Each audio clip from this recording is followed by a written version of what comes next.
Her father thinks he's holding out for a fairy tale prince, completely oblivious to the fact that 31-year-old Jessica is battling suicidal thoughts every single night, drowning in loneliness. When a marriage proposal, one that was right within her reach, was rejected right before her eyes, Jessica felt the ground crumble beneath her feet. Caught in this cruel tug-of-war between societal pressure and family expectations, will Jessica ever find the love she deserves, or is she destined to be lost forever? But the real questions are, why has a daughter's mental peace become so insignificant compared to a father's stubborn obsession with finding the so-called perfect groom? How can a financially independent woman living in a city like New York feel so helpless, shackled by her family's decisions? And where does this endless wait actually end, walking down the aisle or facing a devastating tragedy? To uncover the deep crisis in Jessica's life and the words she's been too afraid to speak, I'm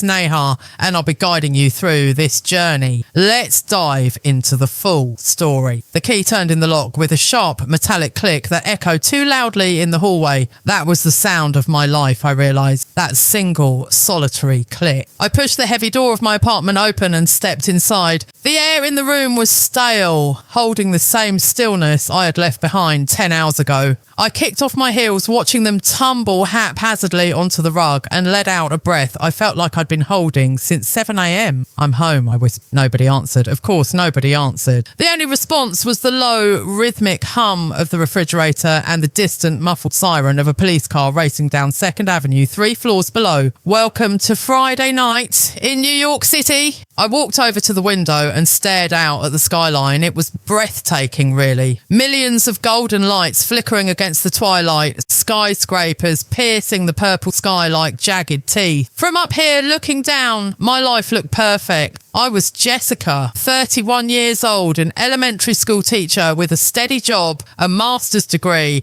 and an apartment in one of the most expensive cities in the world. I paid my own rent. I bought my own groceries. I didn't need anyone to sign a lease for me. I was the poster child for the modern, independent American woman. But if you looked closer, if you pressed your face against the cold glass like I was doing right now, you'd see the condensation of my breath fogging up the view. You'd see a woman who was terrified of silence behind her. It wasn't always like this. In my 20s, this silence felt like freedom. It felt like possibility. But now, turning 32 in just a few weeks, the silence felt like a predator. It waited for me in the corners of the living room. It sat at the empty chair across from me at the dinner table, and it crawled into bed with me when I turned off the light. Earlier today in the classroom, one of my second graders, a little girl named Sophie with pigtails and missing front teeth, had handed me a drawing. It was a stick figure picture of a family, a mum, a dad, a dog and a baby. "This is for you, Miss Jessica," she had chirped, "so you don't forget to have a family." I had laughed, ruffled her hair and pinned it to the bulletin board, but inside my chest had tightened so hard I thought I might faint. Kids have no filter. They see the world in simple truths. To Sophie, a family was the ultimate goal. To me, it was a blurred finish line that kept moving further away the faster I ran. I moved to the kitchen and opened a bottle of wine. I didn't even bother with a glass. I just poured a little into a coffee mug that was sitting on the counter. Classy, right? I took a sip and leaned against the granite countertop, scrolling through my phone. This was my ritual of the scroll. First, Instagram swipe. Sarah and Mike's engagement photos in Central Park. She's showing off the ring. Caption, "I said yes to my best friend." Swipe. Emily's gender reveal party. Pink confetti everywhere. Hundreds of comments saying, "Congratulations, swipe." A video of my cousin in Ohio teaching her toddler how to walk. I felt a physical ache in my stomach. It wasn't jealousy, not exactly. I was happy for them, I really was. But it was this heavy, sinking feeling of being left behind. It felt like everyone else had received a secret manual on how to be happy, how to find the one, and my copy had gotten lost in the mail. My thumb hovered over the screen. I locked the phone and tossed it onto the sofa. I couldn't look anymore. "Why is it so hard?" I asked the empty room. I walked into the bathroom and turned on the harsh vanity lights. I leaned in close to the mirror. Too close. I traced the faint lines forming around the corners of my eyes. Crow's feet. Were they there last month? I pulled at the skin on my neck. Was it losing elasticity? My biological clock wasn't just a metaphor anymore. It was a deafening, ticking sound that drowned out everything else. In New York, they tell you that 30 is the new 20. They tell you to focus on your career, to travel, to find yourself. But what if I found myself and I don't like being alone with her? The doctors tell you that after 35, things get complicated. I was 31. The window was closing. I could feel it closing. It was a physical panic, a tightness in my throat that made it hard to swallow. I thought about my parents. They lived a few hours away in a quiet suburb. They loved me. I knew that. But there was a disconnect. To my father, I was his little princess who deserved a king. He didn't understand that kings don't exist in modern dating. He didn't understand that out here in this concrete jungle, men treated dating like browsing a catalogue. If they didn't like the colour, they just swiped left. If things got too real, they ghosted. You deserve the best, Jessica, Dad would say on our Sunday calls. Don't settle. We want someone with status, someone worthy of you. Worthy, what a heavy word. While he was looking for worthy, I was just looking for real. I was looking for someone who wouldn't run away when I had a bad day. Someone who would hold my hand in the subway when it screeched around a corner. Someone who would look at me, really look at me, and not just see a casual hookup for the weekend. I heated up some leftover Thai food in the microwave. The smell of basil and chilli filled the kitchen, but it didn't make the apartment feel any warmer. I sat on the couch, pulled a blanket over my legs and turned on the TV. Just noise. I needed noise to drown out the thoughts. But the thoughts were persistent tonight. What if this is it? The voice in my head whispered. What if you're the cool aunt forever, the one who brings expensive gifts to Christmas but drives home alone? What if you choke on a piece of broccoli in this apartment and nobody finds you for 3 days? It sounds dramatic, I know, but when you are 31 and single in a city of 8 million people, loneliness is a specific kind of trauma. You are surrounded by people. You are squeezed against them on the L train during rush hour. You hear your neighbours arguing through the walls. You are never physically alone, yet you are completely, utterly isolated. I looked at the empty cushion next to me on the sofa. It looked so pristine, undisturbed. I placed my hand on it, imagining warmth, imagining a hand covering mine. I am tired, I said aloud, and I wasn't talking about sleep. I was tired of the game. I was tired of the first dates that went nowhere. The hey, what's up texts at 2 a.m. The guys who pretended to listen but were just waiting for their turn to speak. I was tired of being strong. I was tired of being the independent woman who didn't need a man. I do need someone, I admitted to myself, tears finally pricking at the corners of my eyes. I need to be held. Is that so wrong? Is that so anti-feminine? To just want to be taken care of for 5 minutes? The Thai food went cold. I wasn't hungry anymore. I picked up my phone again. The screen lit up my face in the dark living room. I stared at the folder labelled dating, Tinder, Bumble, Hinge, the unholy trinity of modern romance. I had deleted them 3 months ago after a disastrous date with a guy who spent the entire dinner checking the Knicks score on his watch. I'm done, I had told my friends. I'm deleting them. I'm going to meet someone organically at a bookstore or coffee shop like in the movies. 3 months later, and the only thing I had met at a coffee shop was a barista who spelled my name Jessica. My finger hovered over the App Store icon. The desperation was rising in my chest, hot and suffocating. I felt like I was drowning in the middle of the ocean and everyone else was on a cruise ship sailing away. My father's voice echoed in my head. Wait for the right one. I can't wait anymore, Dad, I whispered to the dark. I'm lonely. I'm so incredibly lonely. I re-downloaded the app. The little cloud icon spun, mocking me. Welcome back, it seemed to say. We knew you'd return. I opened it. The familiar interface popped up. Faces, profiles, bios that said things like, just here for a good time or not looking for drama. Swipe left, swipe left, swipe left. It felt mechanical, soulless. I was shopping for a human being. My eyes blurred with tears. I tossed the phone to the other end of the couch again, burying my face in my hands. The silence of the apartment roared back louder than before.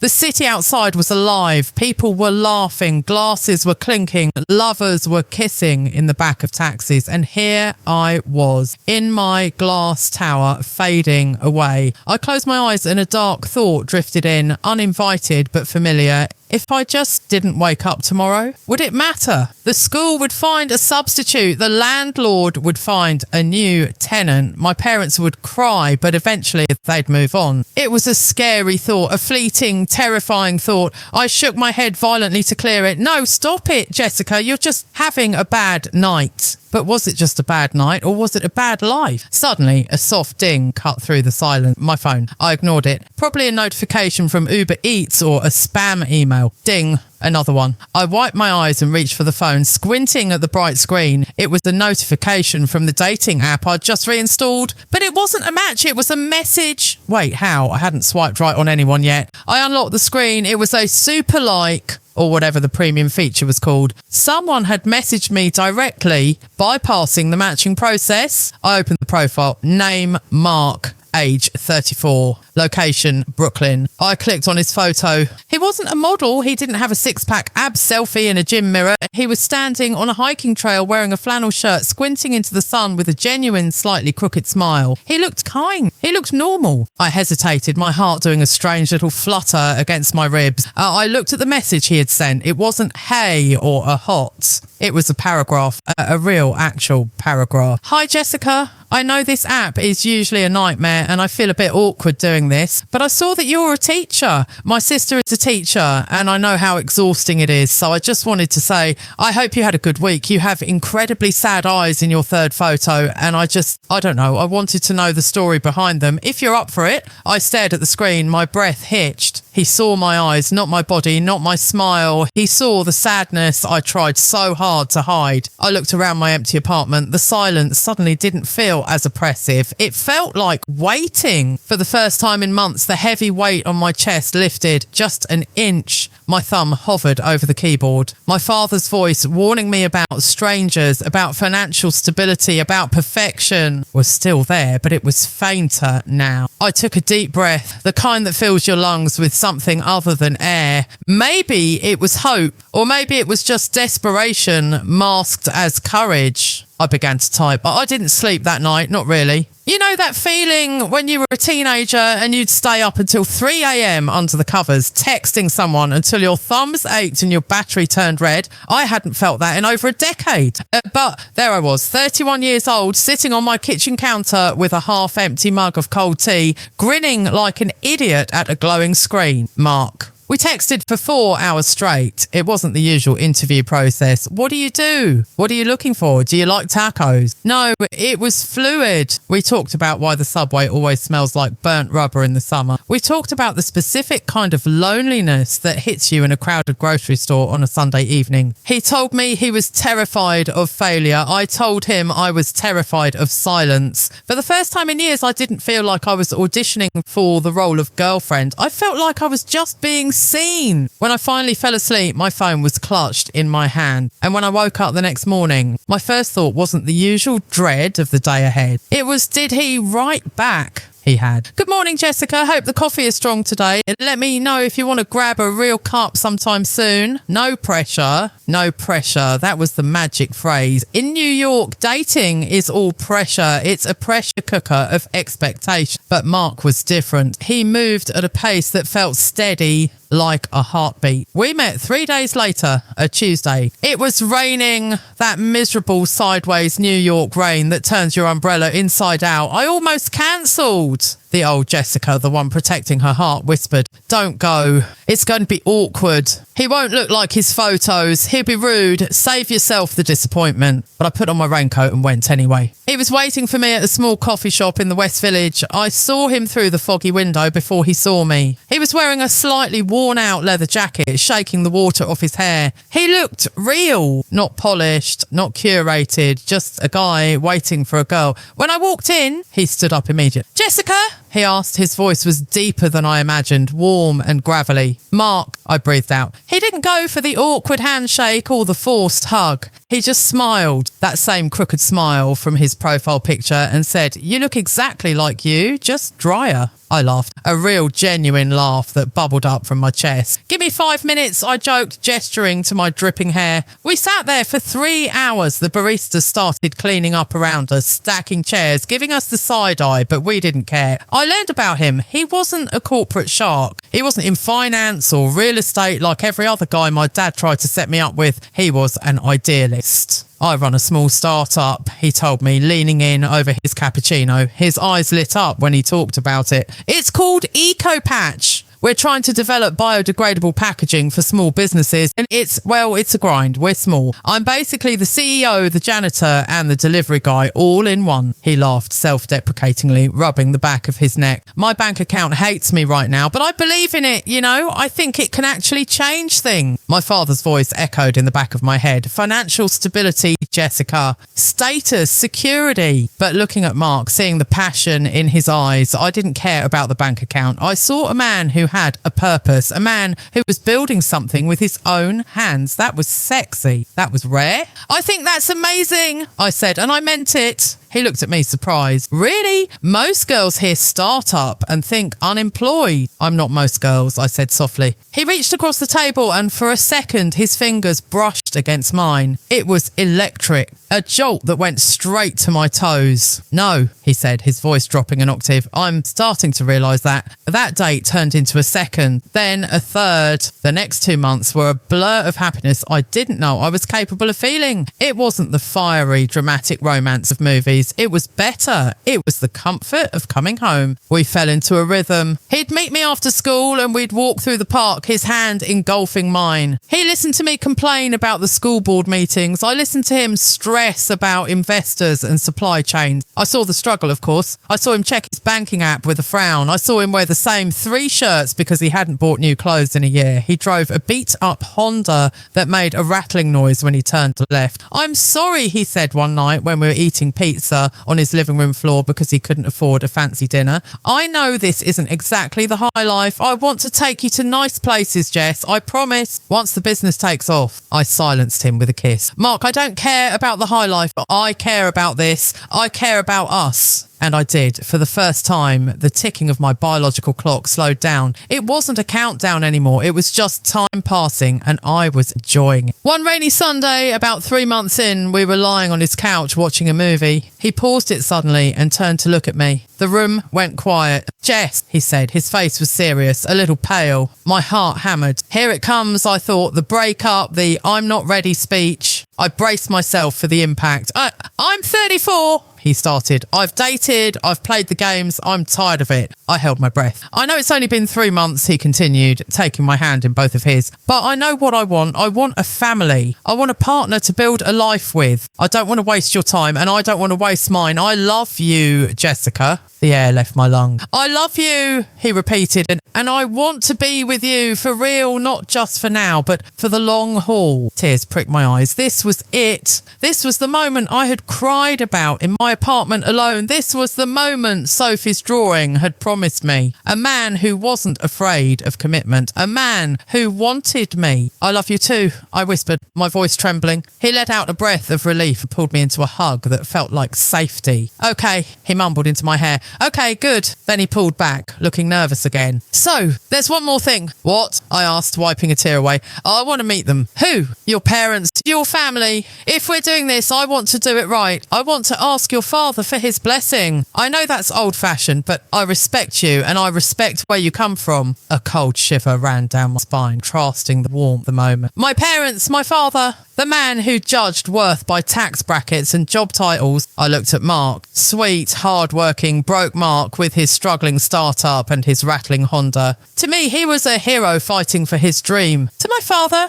he would be a walking red flag. Jess? Mark asked, sensing my hesitation. Is that too soon? No, I lied quickly, forcing a smile. And no, it's perfect. They'll love you. I said it, but my stomach twisted into a knot. I wanted to believe it. I wanted to believe that my father would see Mark's heart, his integrity, his love for me. I wanted to believe that love was enough to bridge the gap between their expectations and my reality. Great, Mark beamed, oblivious to my internal panic. Let's set it up next weekend. Next weekend, I agreed. That night, lying in bed next to Mark, listening to his steady breathing, I stared at the ceiling. The happiness was still there, warm and glowing, but a shadow had crept in. I had found the guy. I had won the lottery in the impossible dating market of New York City, but now I had to bring him into the lion's den. I reached for my phone and opened my calendar. Saturday, dinner with parents. It looked so innocent on the screen. Just 3 words. But as I closed my eyes, I had a sinking feeling that this dinner was going to be the most important exam of my life, and I wasn't the one being tested. Mark was, and my father was a grader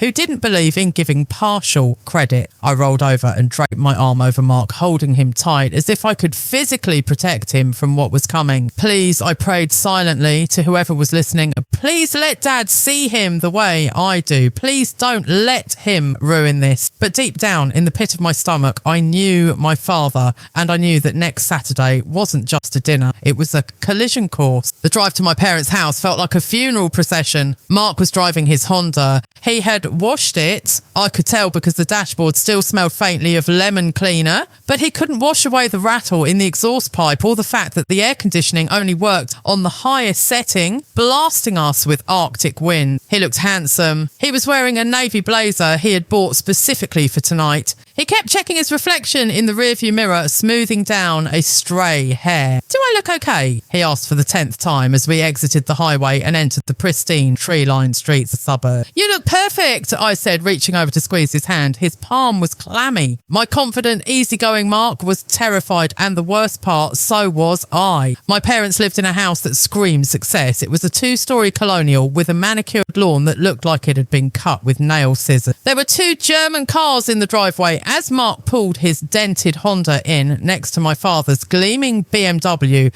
the contrast was so sharp it almost hurt my eyes. Okay, Mark exhaled, turning off the engine. The car shuddered and died. Game time! We walked up the path. I rang the doorbell and I felt my stomach drop to my ankles. The door opened. My mother stood there, perfectly coiffed, wearing pearls and a smile that didn't quite reach her eyes. Behind her stood my father. He was a tall man, broad-shouldered, with silver hair and a gaze that felt like an X-ray machine. Mum, Dad, I said, trying to keep my voice steady. This is Mark. Mark extended his hand. Mr. and Mrs. Henderson, it is a pleasure to finally meet you. Jessica speaks so highly of you. My father didn't smile, and he looked at Mark's hand, then at his face, then down at his shoes. It took him a full 3 seconds to accept the handshake. Mark, my father said. His voice was deep, booming. Welcome. He squeezed Mark's hand. I saw Mark's knuckles turn white, but he held his ground and didn't flinch. Come in, my mother chirped, breaking the tension. Dinner is almost ready. We moved into the living room. It was like a museum. White carpets, antique vases, furniture that looked too expensive to sit on. Mark sat on the edge of the sofa, looking like he was afraid he might break something just by breathing. The interrogation began almost immediately. So, Mark, my father said, pouring himself a scotch without offering one to Mark. Jessica tells me you're in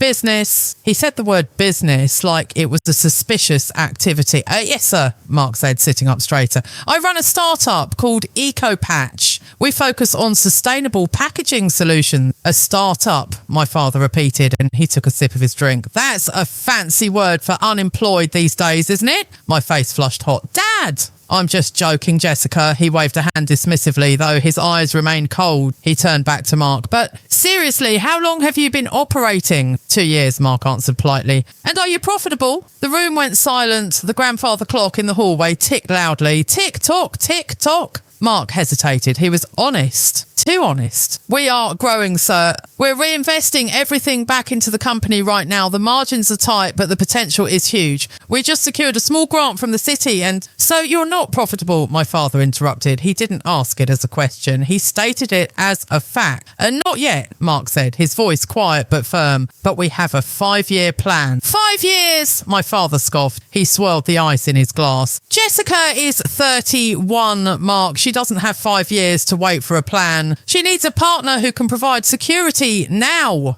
Dad, please, I interjected, my voice trembling. Mark works incredibly hard. He's building something important. I'm sure he is, my father said, standing up. Let's eat. Dinner was a nightmare. We sat in the formal dining room under a crystal chandelier. The silverware clinked against the china with deafening loudness. My mother tried to make small talk about the weather and the neighbours, but my father was like a shark circling his prey. He wasn't done with Mark. He asked about Mark's education, state college, not Ivy League, strike one. He asked about his family, working class, father was a mechanic, strike two. He asked about his living situation, renting in Brooklyn with a roommate, strike three. I watched Mark shrink. The man who charmed me in the coffee shop, the man who spoke so passionately about saving the planet, was being dismantled piece for piece. My father was stripping away his dignity, exposing every insecurity Mark had. I'm just trying to understand, my father said, cutting into his steak. You drive a car that looks like it belongs in a junkyard. You live with a roommate at 34.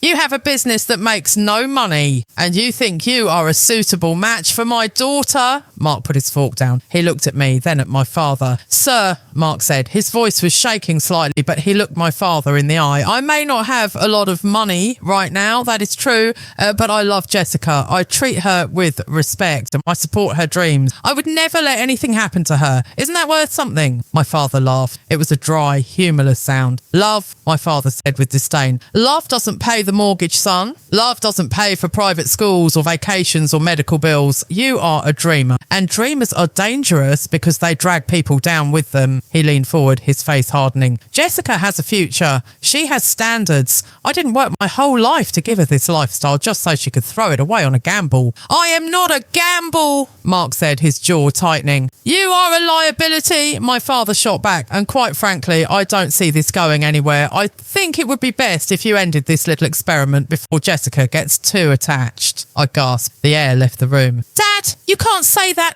I am saying it for your own good. He slammed his hand on the table, making the silverware jump. Someone has to be the adult here. You are blinded by this romantic nonsense. Look at him, Jessica. Look at him. Is this who you want to introduce to your colleagues? Is this who you want to rely on when things get tough? He can't even support himself. I looked at Mark and his face was pale, his eyes wide with humiliation. He looked like he had been slapped. He slowly pushed his chair back and stood up. Mark, no, I whispered, reaching for his arm. He pulled away gently. Mr. Henderson, Mark said quietly, I respect that you want the best for your daughter. I really do, but you're wrong about me, and I think I should go. Mark, please. I stood up, tears streaming down my face. Don't go. We can talk about this. There is nothing to talk about, my father said, returning to his steak as if nothing had happened. Let him go, Jessica. He knows where the door is. Mark looked at me one last time. His eyes were filled with so much pain, so much apology. I'm sorry, Jess, he whispered. I'm sorry I'm not enough.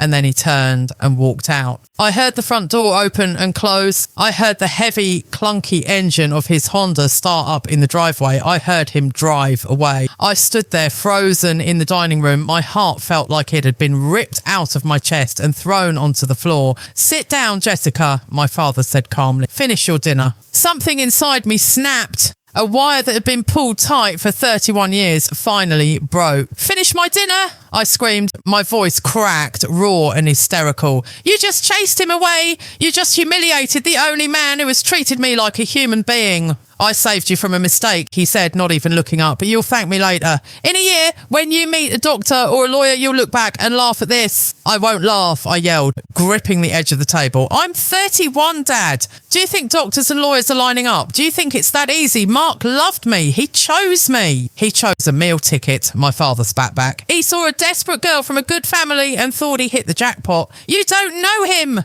I know his type. My father stood up now, towering over me. And as long as you are my daughter, I will not let you ruin your life. That boy is not welcome in this house again. Is that clear? I looked at my mother. She was staring at her plate, pushing peas around with her fork. She wouldn't look at me. She wouldn't help me. I was alone. I hate you, I whispered. It was a childish thing to say, but I meant it with every fibre of my being. I hate you for this. I turned and ran. I ran up the stairs to my old bedroom, the room filled with trophies and ribbons from a childhood that was all about achievement. I slammed the door and locked it. I collapsed onto the bed, burying my face in the pillow to muffle my scream. I grabbed my phone. My hands were shaking so hard I could barely type. I called Mark. Straight to voicemail. I called again. Voicemail. I texted him, "Mark, please pick up. I'm so sorry. Please, I love you." The message delivered. But there was no bubbling ellipsis, no typing indicator, just silence. I went to the window and looked out at the empty driveway where his car had been. The street was dark and quiet. The perfect, safe, wealthy suburb was silent. My father thought he had won. He thought he had pruned a dead branch from the family tree. But as I stood there watching the taillights of a passing car fade into the distance, a cold, terrifying realisation washed over me. Mark was proud. He was a man who was fighting for his dignity in a world that told him he wasn't enough. Tonight, the person he loved most had sat there and watched him get destroyed. I hadn't defended him enough. I hadn't walked out with him. I had stayed. I had chosen the safety of the glass tower over the man who offered me his hand. My phone buzzed in my hand. I gasped and looked at the screen, hoping, praying it was Mark. It wasn't. It was a notification from the dating app, a generic "we miss you" alert. I threw the phone across the room. It hit the wall with a crack. I sat on the floor, pulling my knees to my chest. The silence of the house was heavy, suffocating. Downstairs, I could hear the faint sound of the television. My parents were watching the news. Life went on for them.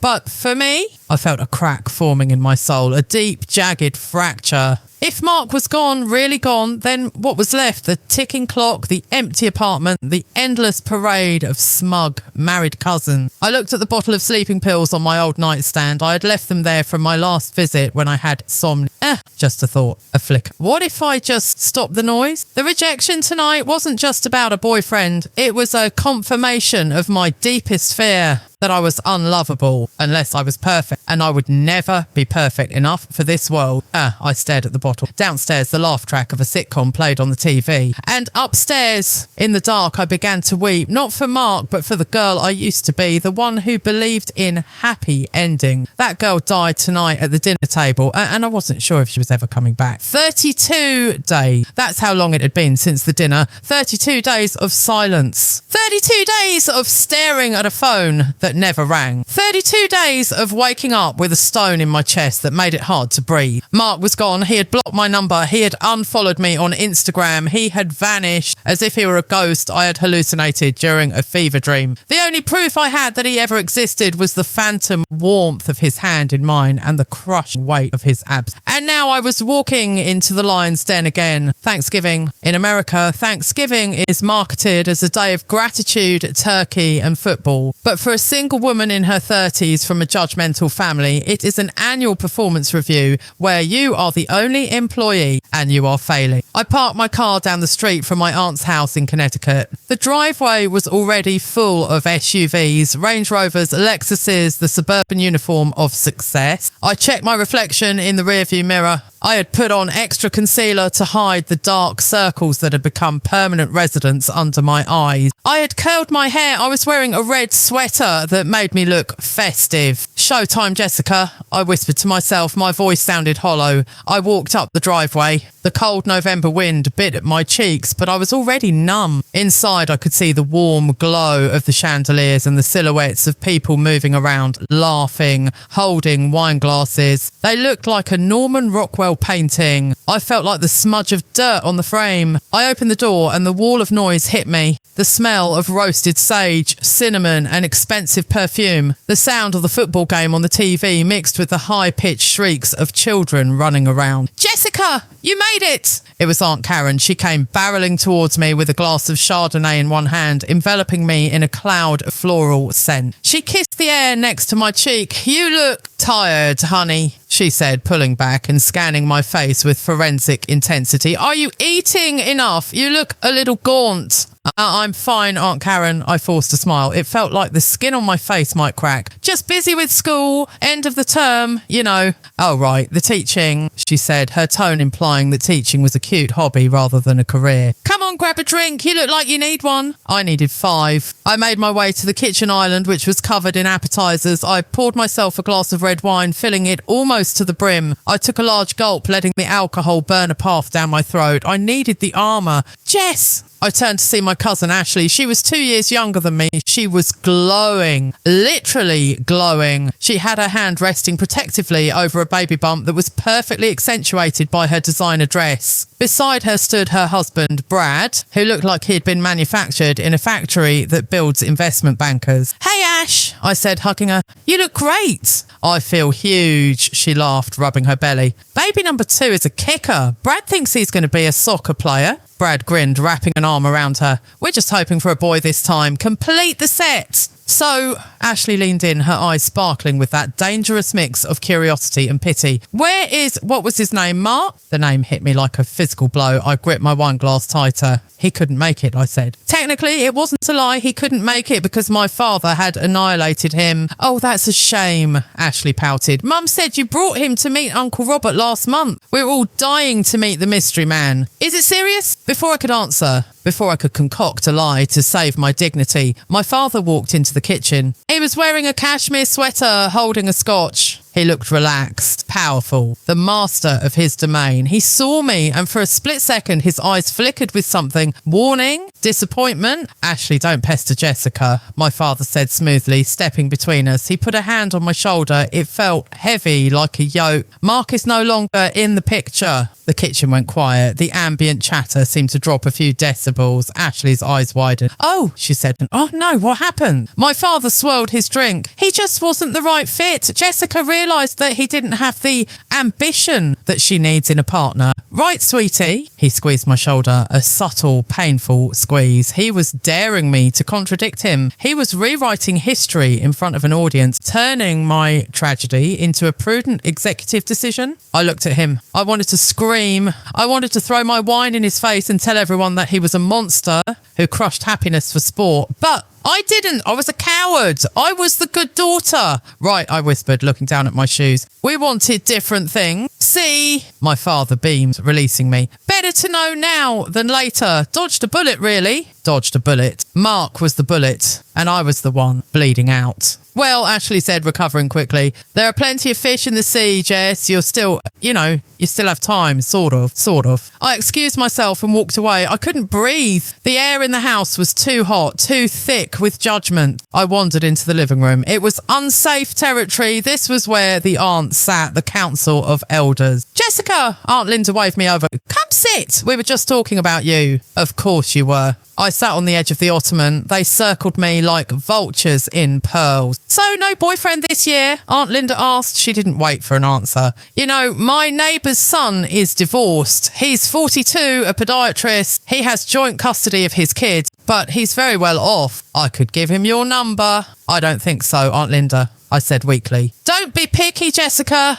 another aunt chimed in. "You can't afford to be too choosy at your age. Men want women in their 20s. Once you hit 35, the pool dries up. You don't want to end up like your great Aunt Martha, do you? Alone in that big house with those cats." They laughed, a polite, cruel tittering. I felt the tears pricking my eyes. It wasn't just the insults, it was the casual way they discussed my life as if it were a problem to be solved. A leaky faucet or a stained rug. They didn't see me, they saw a statistic of failure. "I need to use the restroom," I mumbled, standing up too quickly. I practically ran down the hallway. I locked myself in the downstairs powder room, the one with the fancy guest towels no one was allowed to touch. I turned on the faucet to drown out the noise. I gripped the edges of the sink and stared at myself in the mirror. Who was that woman? She looked old. She looked broken. Her eyes were red-rimmed and hollow. "You look exactly like you, just drier." Mark's voice echoed in my head from our first date. A sob escaped my throat. I pressed my hand over my mouth to stifle it. I couldn't let them hear me. If they heard me crying, I would be the emotional spinster forever. The tragedy of the family. I sat on the closed toilet lid, hugging my knees. I took out my phone. I unblocked Mark's number. I knew I shouldn't. My thumb hovered over the call button. Just one call, just to hear his voice. Maybe he misses me. Maybe he's waiting for me to fight for him. I pressed call. It rang once, twice. My heart hammered against my ribs like a trapped bird. "Pick up, please, pick up." "Hello?" It was a woman's voice. I froze. The blood turned to ice in my veins. "Hello?" The voice repeated. It was cheerful, young. "Mark left his phone on the table. Who is this?" I couldn't speak. My mouth opened, but no sound came out. "Babe, who is it?" I heard Mark's voice in the background. Distinct, unmistakable. He sounded happy, laughing. "I don't know. No one is saying anything," the girl said. "Probably a spam call," Mark said. "Hang up. Come back back here. The movie is starting. Click. The line went dead. I sat there, the phone slipping from my numb fingers onto the tile floor. He had moved on. 32 days, that's all it took. He had found someone else, someone who probably didn't have a father who humiliated him, someone younger, someone uncomplicated. The pain was so sharp, I thought I might actually die right there on the bathroom floor. It wasn't a heartbreak, it was an amputation. And then, through the thin door, I heard voices in the hallway. It's sad, really. It was my mother's voice. She was whispering to Aunt Karen. I know, Karen whispered back. Robert is so hard on her, but honestly, Jessica is difficult. She's always been too sensitive. She doesn't have the grit to make a marriage work. I worry, my mother sighed. I worry she's going to be a burden on us. If she doesn't settle down soon, well, Robert isn't going to support her forever, and she can't survive in the city on a teacher's salary alone. She's the disappointment, isn't she? Karen asked. It wasn't a question. We had such high hope, my mother said, but some flowers just failed to bloom. They walked away, their footsteps fading on the hardwood floor. Some flowers fail to bloom. A burden. The disappointment. I stood up. The tears had stopped. I felt a strange, cold clarity wash over me. It was a terrifying sensation. The panic was gone. The sadness was gone. All that was left was the void. If I was a burden, I should remove the weight. If I was a disappointment, I should stop disappointing them. If I was unlovable, why was I trying so hard to be loved? I washed my face with cold water. I looked in the mirror one last time. Okay, I whispered to the reflection. I get it now. I unlocked the door and walked out. I didn't say goodbye to anyone. I didn't get my coat. I just walked out the front door, past the laughter, past the warmth, into the freezing November night. I got into my car. My phone buzzed with a text from my mum. Where did you go? Dessert is being served. I looked at the mess and deleted it. I started the engine. I didn't turn on the GPS. I knew where I was going. Not home. Not to my empty apartment. I drove toward the highway. The roads were empty. Everyone was inside, safe with their families. I merged onto the bridge, the George Washington Bridge. The massive steel structure loomed against the night sky, the lights of Manhattan twinkling in the distance like indifferent stars. Usually I was afraid of heights. Usually I drove in the middle lane, eyes fixed forward. Tonight I drove in the right lane, close to the edge. I looked at the black water far below. It looked peaceful. It looked like silence. The thought that had been a whisper for months was now a shout, a command. Why go back? The voice asked. Why go back to the empty apartment? Why go back to the pity? Why go back to the pain? Mark is gone. Your parents see you as a failure. You are 31 and you are finished. I gripped the steering wheel. The car was moving at 60 miles per hour, but it felt like I was standing still. I saw a pull-off area ahead. Maintenance vehicles usually park there. It was empty. My foot hovered over the brake. Do it, the darkness whispered. Just stop the car, get out and fly. My heart wasn't racing anymore. It was beating slow, heavy thuds. I put on my blinker. The clicking sound filled the car. Click, click, click. It sounded like a countdown. I pulled the car over to the shoulder of the bridge.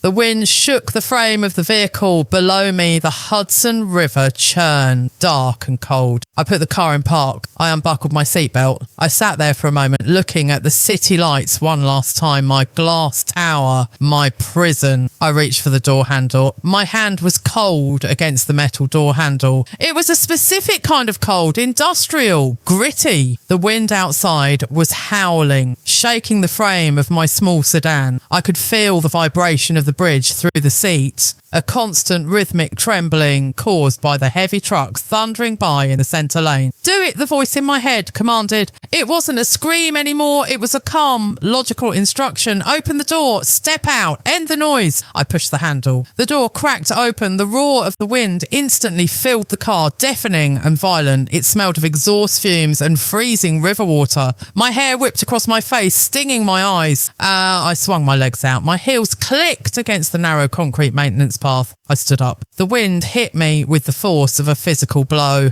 I grabbed the railing of the bridge, the cold, wet steel railing that separated me from the drop. I looked down. It was black, an endless, churning void. Far, far below, the Hudson River moved like a living thing, reflecting the scattered lights of the city like broken glass. It looked hungry. My heart wasn't racing. That was the scariest part. I felt completely detached, as if I were watching a movie of a woman standing on a bridge. I wasn't Jessica the teacher. I wasn't the disappointed daughter. I was just a speck of dust lost on a piece of steel, about to be blown away. I thought about the timeline. If I jumped, the pain in my chest, that crushing, suffocating weight, would be gone in seconds. My parents would get a call, police. My mother would cry. She would care about what the neighbours thought. A suicide? How embarrassing. We gave her everything. My father, he would be angry. He would see it as my final act of defiance, my final failure. Weak, he would say. She was always weak. And Mark was laughing in a movie theatre right now with a girl who didn't come with baggage.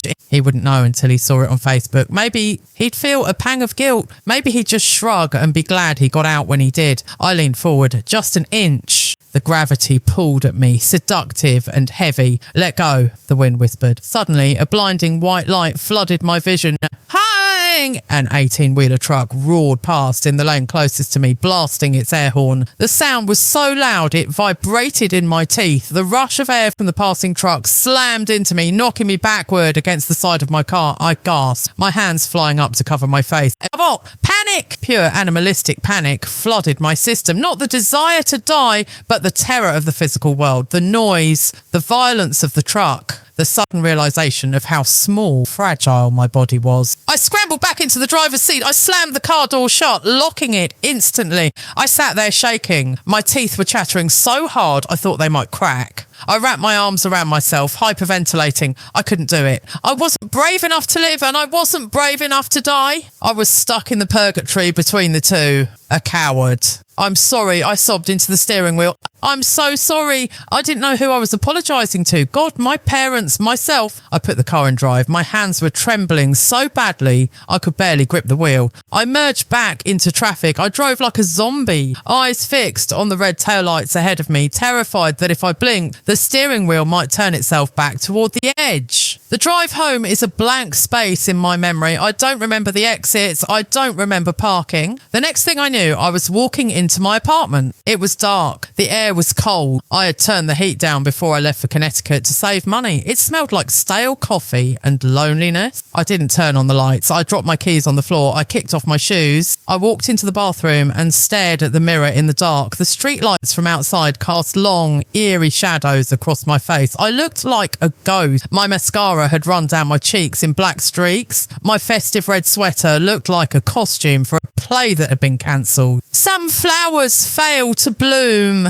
My mother's voice played on a loop in my head. I walked into the kitchen. I opened the drawer where I kept the junk, batteries, rubber bands, tape and the bottle. The prescription sleeping pills, extra strength. I took the bottle out. The orange plastic felt warm in my hand. I walked to the living room and sat on the floor, leaning my back against the sofa. The same spot where I had texted Mark that first night. The spot where I had felt hope. Now it was just the floor. I pulled the pills into my hand, small, white, oval shapes, innocent looking. There were enough there to stop the noise, to sleep without dreaming. My phone, which I had thrown on the couch earlier, started to buzz again. Buzz, buzz, buzz. It was annoying, insistent. I reached up and grabbed it, intending to smash it or turn it off forever. I looked at the screen. It wasn't my parents. It wasn't Mark. It was a notification from my school email, a generic alert. Reminder, grade submission deadline is Monday at 9 a.m. I stared at it. Monday? If I took these pills, I wouldn't be there on Monday. The principal would call my emergency contact, my dad. They would find me here on the floor in this red sweater. And then they would clear out my desk. They would take down Sophie's drawing. They would replace me with a substitute teacher by Tuesday. The world would seamlessly close over the hole I left behind like water. I am replaceable, I thought, and everywhere I gripped the pills tighter. My palm was sweating. I needed to leave a note. You're supposed to leave a note, right? To explain, to have the last word. I grabbed a notepad from the coffee table and a pen. I uncapped it. Dear Mum and Dad. I wrote the words, then I stopped. What could I say? You win? I'm sorry I wasn't the investment you wanted. I'm sorry I couldn't be happy. The ink bled into the paper as I held the pen there, motionless. Anger. A spark of it, hot and sudden. Why should I apologise? Why should I be the one to say sorry? I had done everything right. I went to college. I got the job. I paid my bills. I loved a man with my whole heart. I tried to be kind. And what did I get? Ridiculed, abandoned, made to feel like a defect in the manufacturing line of the Henderson family. I looked at the pills in my hand. If I took them, my father would be right. But shh. He would stand at my funeral looking sombre in a black suit, and everyone would whisper, he tried so hard with her, she was just unstable. He would get to keep his narrative. He would get to be the victim, the grieving father of the broken daughter.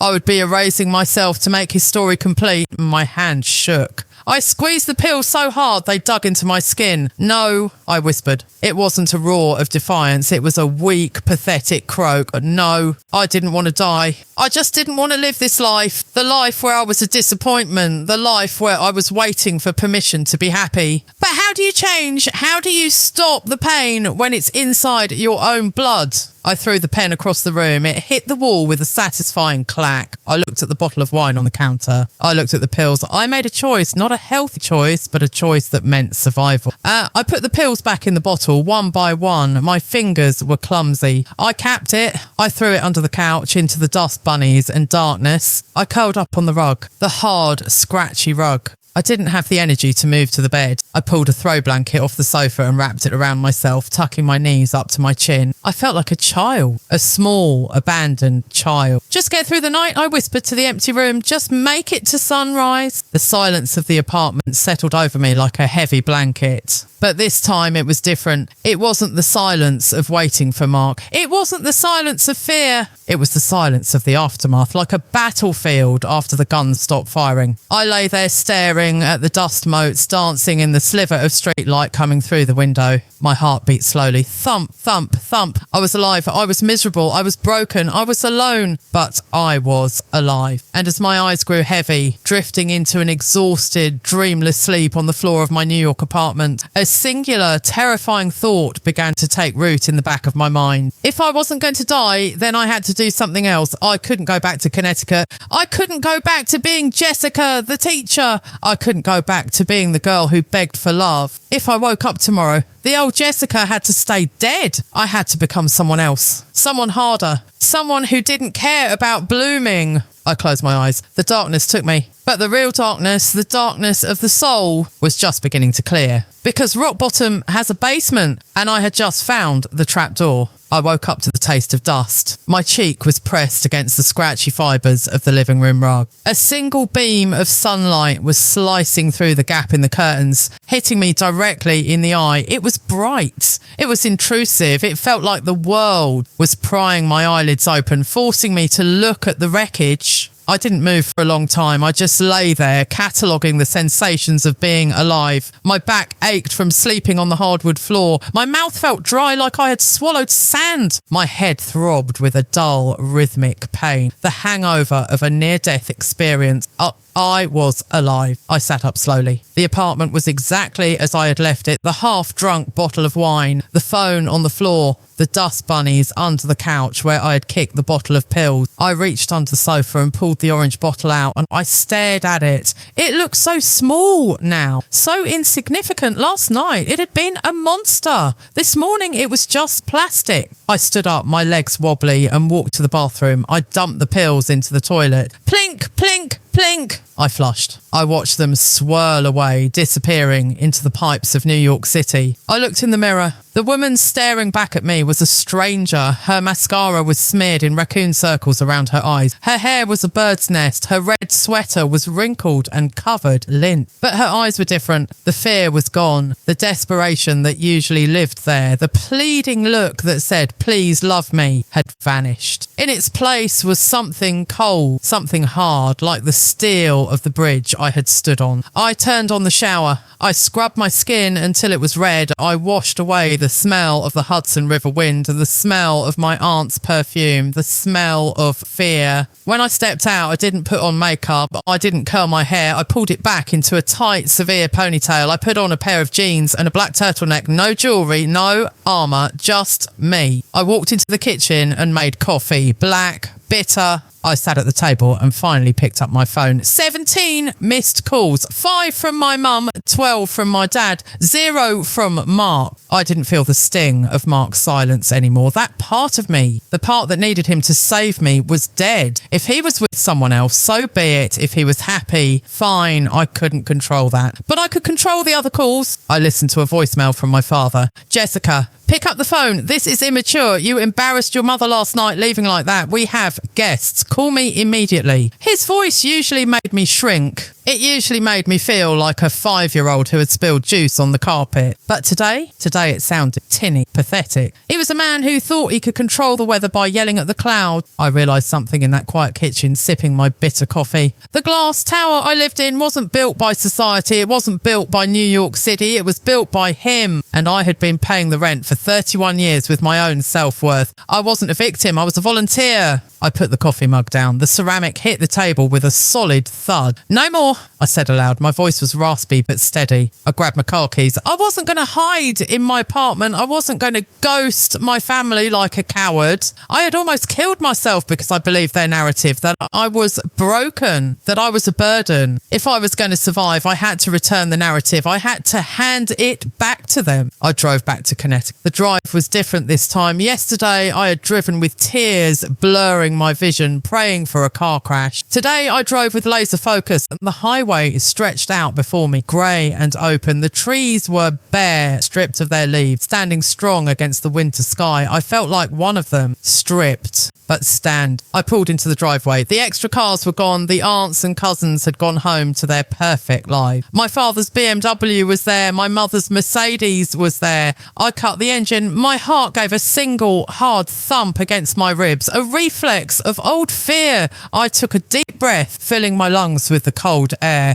You are not the girl who left here last night, I reminded myself. She died on the bridge. You are the one who survived. I got out of the car and walked to the front door. I didn't knock. I used my key. I walked in. My mother was in the hallway, vacuuming the rug. She saw me and turned off the machine. The sudden silence was deafening. Jessica! She looked at me, her eyes wide. She looked relieved, but also annoyed. Where on earth have you been? We were sick with worry. Your father was about to call the police. Where is he? I asked. My voice was calm, unnervingly calm. He's in the study, she said, wiping her hands on her apron. Jessica, look at you. You look terrible. No makeup. And that hair, honestly. We have to talk about your behaviour last night. Aunt Linda was asking if you were on medication. I looked at my mother, really looked at her. She was a beautiful woman, but she was small. She had spent 40 years shrinking herself to fit into the space my father allowed her. She was a cautionary tale, not a role model. I'm not here to talk about my hair, Mum, I said. I walked past her. I walked down the hallway to the double oak doors of the study. My mother scrambled after me. Jessica, wait, he's working. You know you can't just barge in when he's... I pushed the doors open. My father was sitting behind his massive mahogany desk. He was reading a file. He looked up, his reading glasses perched on the end of his nose. When he saw me, he took off his glasses and set them down slowly. He didn't look relieved. He looked like a judge waiting for a defendant to approach the bench. So, he said, his voice deep and vibrating with suppressed anger.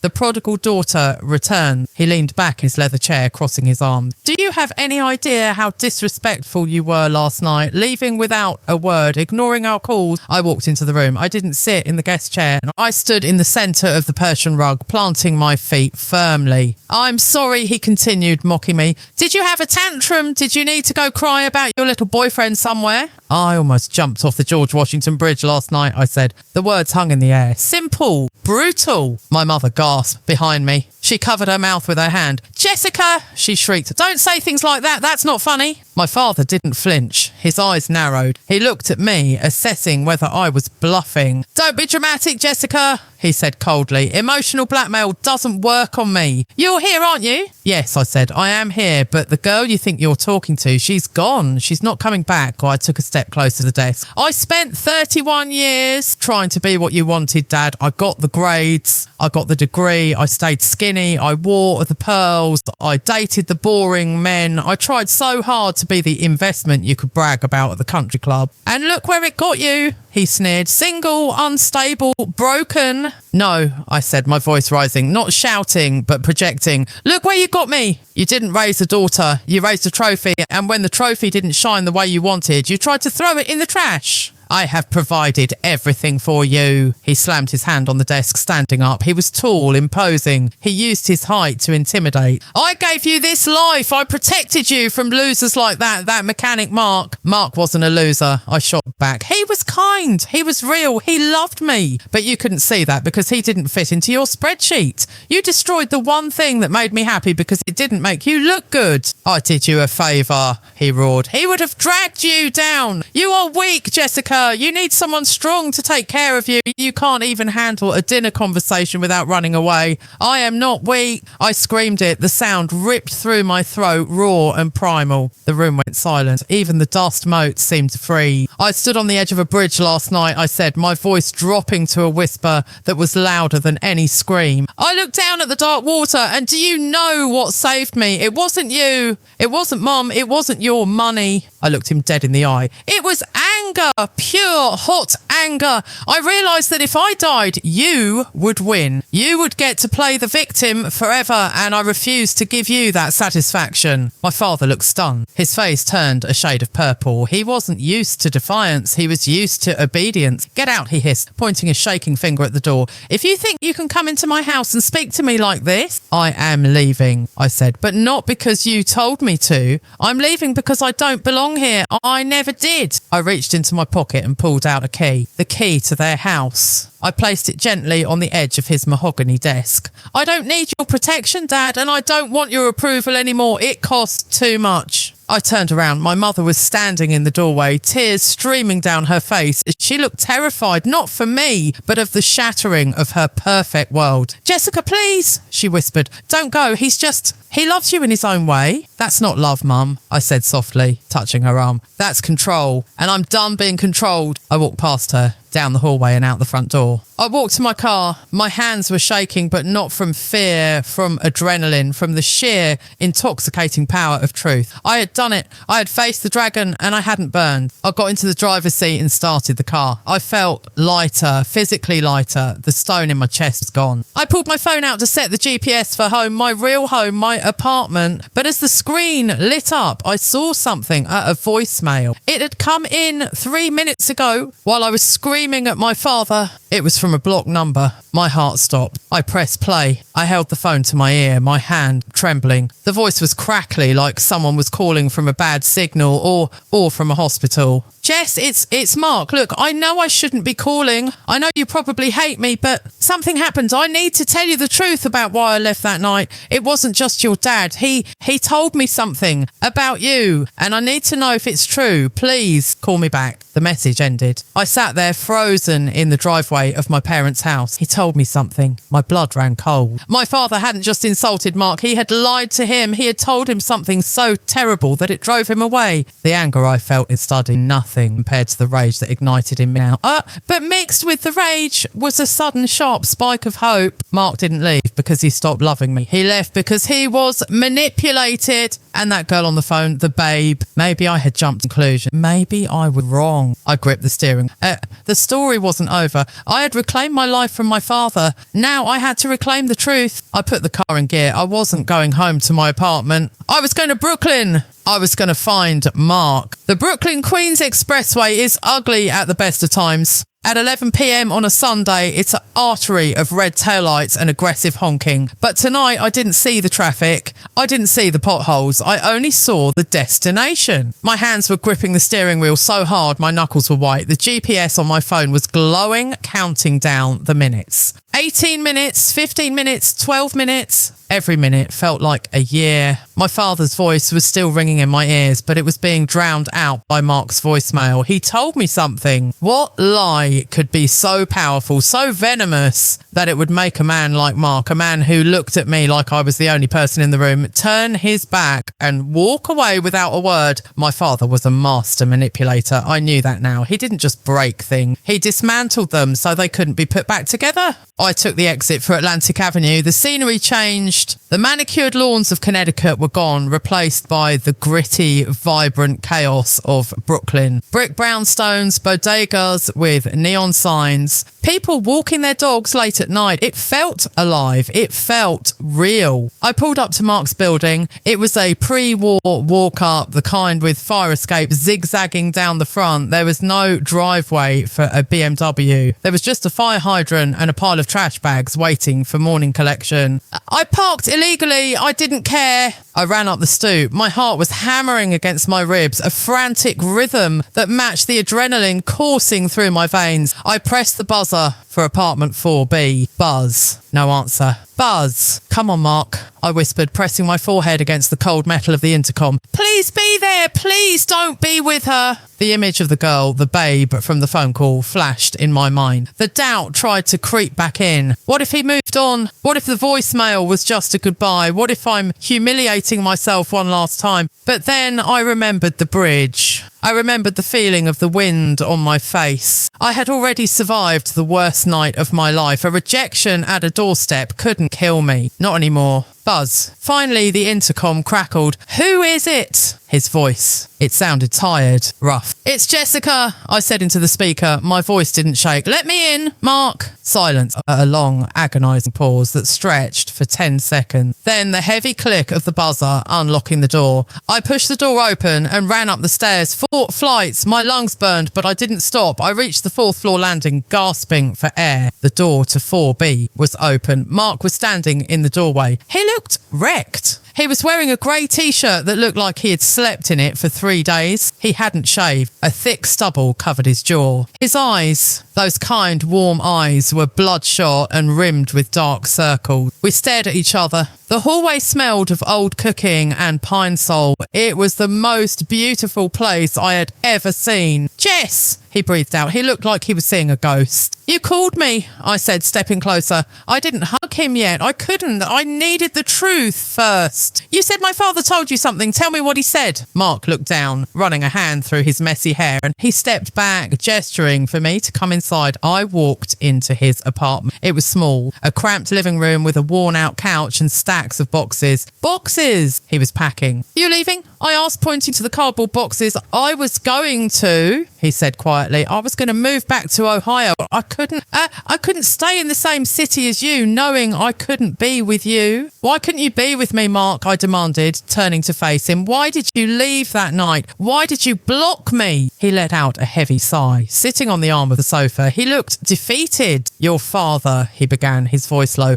After I walked out of the dining room, he followed me to my car. I froze. He did? Yeah, he told me to wait. He said he wanted to speak man to man. Mark let out a bitter laugh. He told me that. He told me that you were fragile, that you had a history of severe mental instability. My mouth fell open. He said what? He said you were clinically depressed. Mark continued, his eyes meeting mine, full of pain. He said that you latch onto people because you're terrified of being alone. And he said that you had confessed to him privately that you were embarrassed by me. That is a lie, I screamed. I never said that. He was so convincing, Jess, Mark said, his voice cracking. He told me that you were too nice to break up with me yourself. He said that my financial situation was causing you extreme stress, that it was pushing you towards a breakdown. He said, if you really love her son, let her go. Let her find someone who can give her the stability she needs to stay sane. Don't be the reason she falls apart. Tears streamed down my face. It was evil. It was pure, calculated evil. My father had used my vulnerability, my anxiety,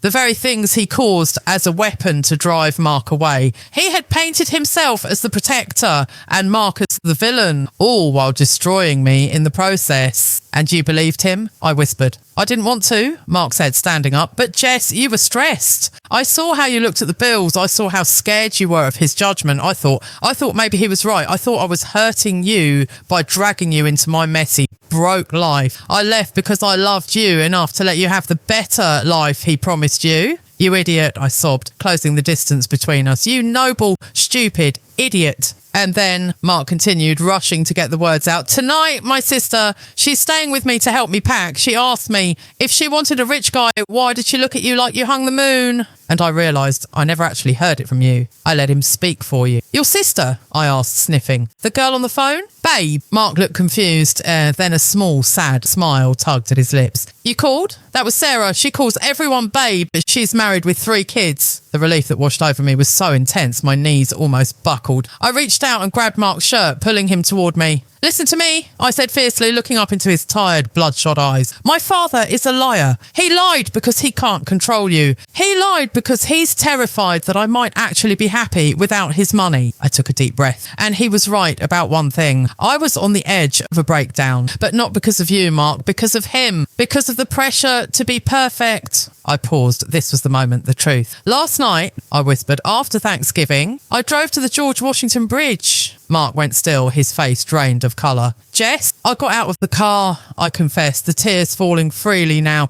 I stood at the railing. I was ready to jump because I thought you were gone, because I thought I was a disappointment, because I couldn't face a life without love. Mark made a strangled noise like he had been punched in the gut. He grabbed my face in his hands, his fingers trembling against my skin. But I didn't, I said. I didn't jump. I got angry instead. I realised that my life belongs to me, not him, not society, me. Oh my God, Mark whispered, pulling me into his chest, buried his face in my neck. I could feel him shaking. I'm so sorry. I'm so sorry I left you alone. I should have stayed. I should have fought him. We're fighting now, I said, wrapping my arms around him, smelling the familiar scent of him, soap, rain and safety. We're fighting for us. He pulled back, looking into my eyes with an intensity that burned. I'm not moving to Ohio, he said firmly. Good, I said, because I just quit being a Henderson. I gave them back their key. I'm just Jessica now. I have a teacher's salary, a studio apartment, and a lot of trauma to unpack. Is that okay? Mark smiled. It was the first real smile I had seen in a month, the clouds clearing. It's perfect, he said. We can be broke together. We can figure it out. I don't need a prince, Mark, I said softly, wiping a tear from his cheek. I just need a partner. I need someone who stays. I'm staying, he vowed. I'm never going anywhere, he kissed me. It wasn't a movie kiss. There was no swelling orchestra. It was messy and salty from tears and desperate. It was a kiss of survival. It was 2 people clinging to each other in the wreckage, realising that together they could build something new. We didn't sleep that night.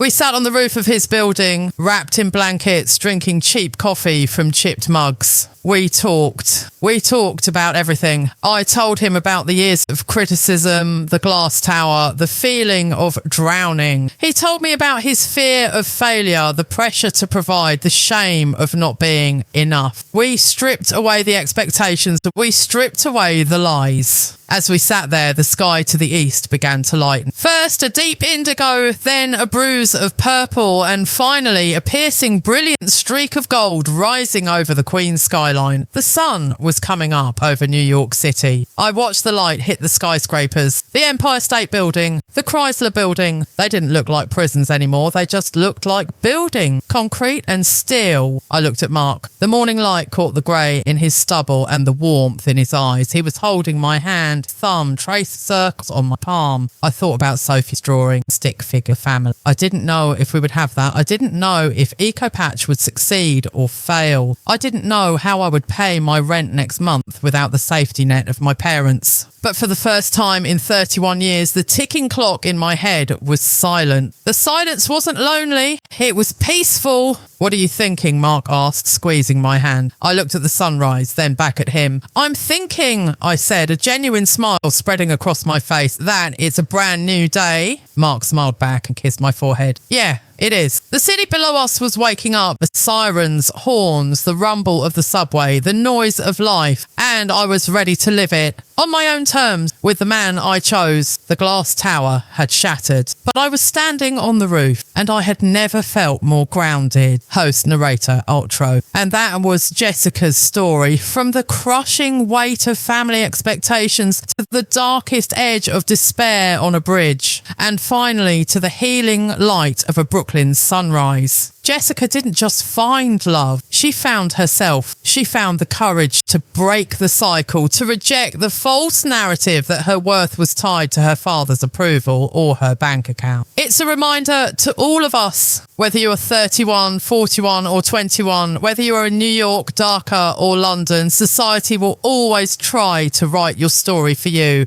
They will tell you when to marry, who to love and how to be happy. But the pen is in your hand. Sometimes you have to let the old life shatter so you can build something real from the pieces. It might be messy, it might be scary, but as Jessica found out, rock bottom can be the solid foundation you needed all along. So, if you're feeling alone tonight or feeling like you're running out of time, take a breath. The sun will rise again. And maybe, just maybe, your story is just beginning. I'm Sneha and thank you for being with me on this journey. Until next time, keep fighting for your own sunrise. Goodbye.